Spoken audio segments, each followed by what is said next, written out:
La cuisine de demain, tel était le thème de l'exposition du VIA, présentée à la Foire de Paris 2009.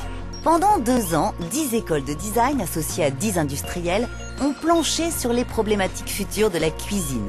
Au final, 19 projets autour de 3 thématiques, l'écologie, l'ergonomie et la modularité.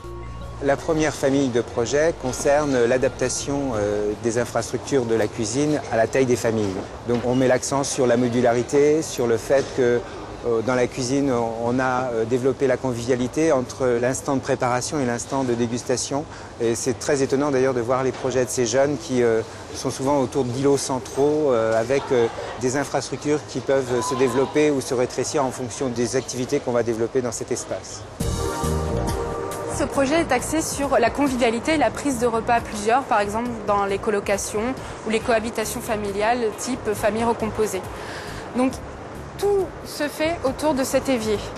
On peut très bien ouvrir tous les rangements qui communiquent les uns avec les autres de chaque côté. Pour les repas, c'est facile. On a chacun notre plateau, on vient se greffer autour de l'évier. Et on peut très bien prendre son repas seul, mais aussi à plusieurs, ici, en rajoutant plusieurs éléments juxtaposés les uns à côté des autres. On peut très bien aussi faire la vaisselle à plusieurs, ce qui est une corvée un peu difficile, mais à plusieurs, c'est mieux. Que l'on soit célibataire, en couple, jeune ou âgé, la cuisine de demain sera avant tout une cuisine ergonomique qui devra s'adapter à nos changements de vie. Exemple ici, avec ces cloisons. Parfaites pour les petits espaces, elles sont facilement transportables et s'adaptent à de plus grandes surfaces. Autre exemple, ces cuisines pour seniors qui se mettent au service de la personne à mobilité réduite. Donc nous, on a travaillé sur le thème vieillesse et handicap pour cette cuisine. Et on a travaillé plus spécifiquement sur la question du repérage et de l'accès au stock dans la cuisine du senior, en se basant sur le constat que finalement aujourd'hui, les cuisines étaient tout le temps pensées comme une somme de volume opaque et que finalement on économisait beaucoup de temps et d'énergie à pouvoir jeter un coup d'œil sur le contenu plutôt que de devoir ouvrir toutes les portes avant de trouver ce qu'on cherche. C'est pour ça que au niveau visuel, on a proposé d'avoir un plan de travail qui permette à loisir de révéler ou de masquer le contenu et qu'en termes d'accessibilité ergonomique, chaque tranche de la cuisine coulisse latéralement et permettent d'accéder directement au fond sans avoir à se baisser et sans avoir à trouver des choses trop bas ou trop haut. On peut aller jusqu'à intégrer des appareils électroménagers, comme par exemple ce lave-vaisselle, au sein du bloc même, encore une fois afin d'avoir tout à bonne hauteur de main. Alors le concept de cette cuisine, en fait, c'est de créer une cuisine qui est adaptée à toute personne, surtout les personnes à mobilité réduite et à handicap. Donc l'idée a été de libérer le sol pour permettre justement à une personne en fauteuil roulant de pouvoir passer dessous et donc lui permettre à cette personne d'être totalement autonome.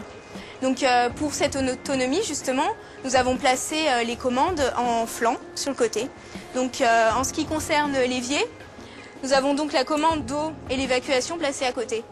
Pour ce qui concerne les plaques, c'est la même chose. Les commandes des plaques sont situées sur le devant pour éviter tout accident lorsqu'on doit accéder au fond.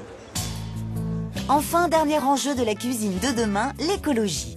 Ici, on s'intéresse au stockage des denrées, comme ce cabas qui passe du supermarché au placard. Autre centre d'intérêt, le gaspillage énergétique. On sait très bien que si on continue comme ça, on va vivre sur une grande poubelle, donc on est tous concernés. Et cette pièce en particulier, puisque c'est la pièce dans laquelle on consomme beaucoup d'eau, c'est la pièce qui consomme beaucoup d'énergie, et c'est la pièce qui rejette le plus grand nombre de déchets pour une famille. On a cherché dans cette cuisine à économiser l'eau, c'est-à-dire éviter tous les moments dans la cuisine où on ouvre le robinet, on le referme uniquement pour se rincer les doigts, on laisse couler l'eau pendant 20 secondes et elle est quasiment propre quand elle part à l'égout. Donc notre concept, c'est de placer 12 litres d'eau dans ce circuit le matin et toute la journée, cette eau va tourner en circuit fermé. Donc elle va permettre ici de rincer ses légumes ou de se rincer les doigts. Ensuite, on découpe les légumes, on les râpe sur cette planche à découper. Les épluchures et les pépins vont être emportés jusqu'au vide-déchets qui est ici. Donc l'eau tournant en circuit fermé, elle est filtrée dans l'épaisseur du plan de travail, elle revient là, donc elle reste propre toute la journée. Et le soir, elle va être réutilisée dans le lave-vaisselle qui est placé ici. Tout ces projets ne sont pour l'instant que des prototypes. Ils n'ont pas forcément vocation à être commercialisés, mais plutôt à interroger utilisateurs comme fabricants sur la pertinence des solutions proposées. Futuriste certes, mais dans le sens du mieux-être et du mieux vivre. Plutôt intelligent.